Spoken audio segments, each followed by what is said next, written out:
Social મીડિયામાં video viral થયો છે।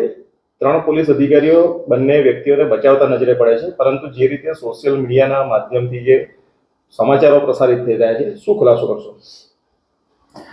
જે વિડીયો વાયરલ થઈ રહ્યો છે એને ખૂબ ગંભીરતાથી લઈ અને તપાસ કરવામાં આવી રહી છે અને તાત્કાલિક જે 3 પીઆઈ છે એ 3 પીઆઈને લીવ રિઝર્વમાં કંટ્રોલ રૂમમાં એમની ટ્રાન્સફર કરી દેવામાં આવેલી।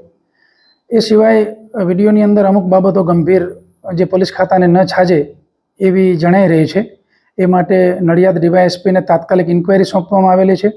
ઇન્ક્વાયરીનો અહેવાલ આવે આગળના પગલાં પણ લેવામાં આવશે અને હાલ આ ઘટનાને ખૂબ જ ગંભીરતાથી લઈ જે 3 અધિકારીઓ છે, નડિયાદ ટાઉન પીઆઈ, નડિયાદ પશ્ચિમ પીઆઈ અને વડતાલ પીઆઈ, ત્રણેયને સસ્પેન્ડ કરવામાં આવ્યા છે।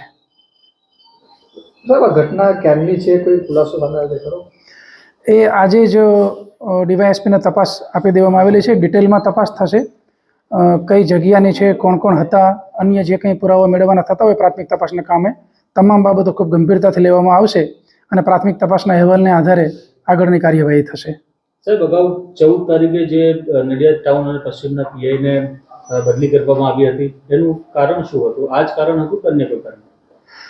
જે તે વખતે કોઈ ચોક્કસ પુરાવાને આધારે કોઈ બાબત પેપર પર નહોતી, પરંતુ જે અમુક બાબતો જણાઈ આવેલી જેના આધારે એમને લીવ રિઝર્વમાં મૂકવામાં આવેલા અને જે વડતાલ પીઆઈ છે એમને આજરોજ લીવ રિઝર્વમાં મૂકવામાં આવેલા અને 3 અધિકારીઓને ફરજ મોકૂફ કરવામાં આવેલ છે।